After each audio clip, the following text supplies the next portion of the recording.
Hello বন্ধুরা, আসসালামু আলাইকুম। কেমন আছেন সবাই? আশা করি ভালো আছেন, আমিও ভালো আছি।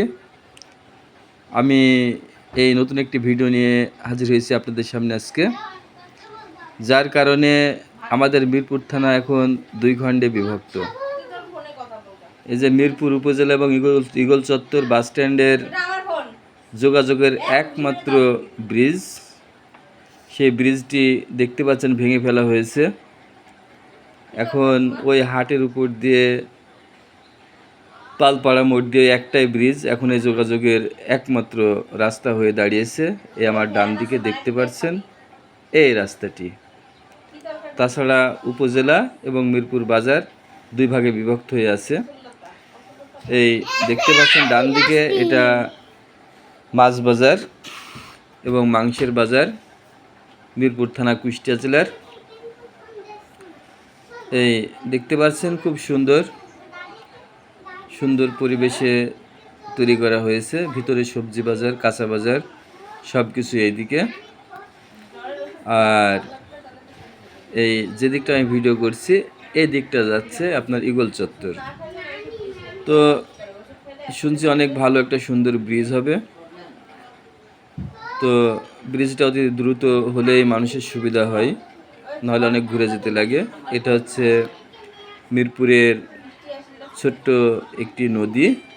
এই নদীটি এসছে পদ্মা নদী থেকে। পদ্মা নদী থেকে ভেড়ামারা হয়ে মিরপুরে আসছে, পদ্মার সাথে সংযুক্ত। এই দেখতে পাচ্ছেন এই রাস্তাটাই গিয়েছে মিরপুর হাটে। আর হাটের মাছ বাজার পার হয়ে গেলে ওইদিকে আপনার পালপাড়া ব্রিজ, ওইটাই এখন যোগাযোগের মানে উপজেলার সাথে যোগাযোগের একমাত্র রাস্তা। আর যে লাল ব্রিজটা দেখতে পাচ্ছেন এটা রেল ব্রিজ।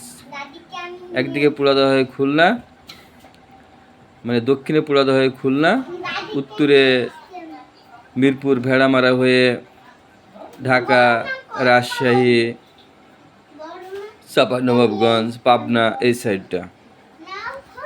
এই দেখতে পাচ্ছেন, ভালো করে দেখে নিন।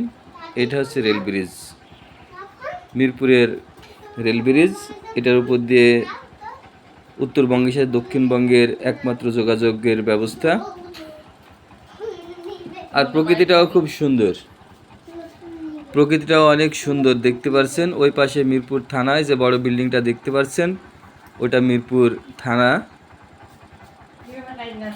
আর এই গেটটা দেখতে পাচ্ছেন, গেটের ওই পাশে মিরপুর বড় হাট, মঙ্গলবারের হাট।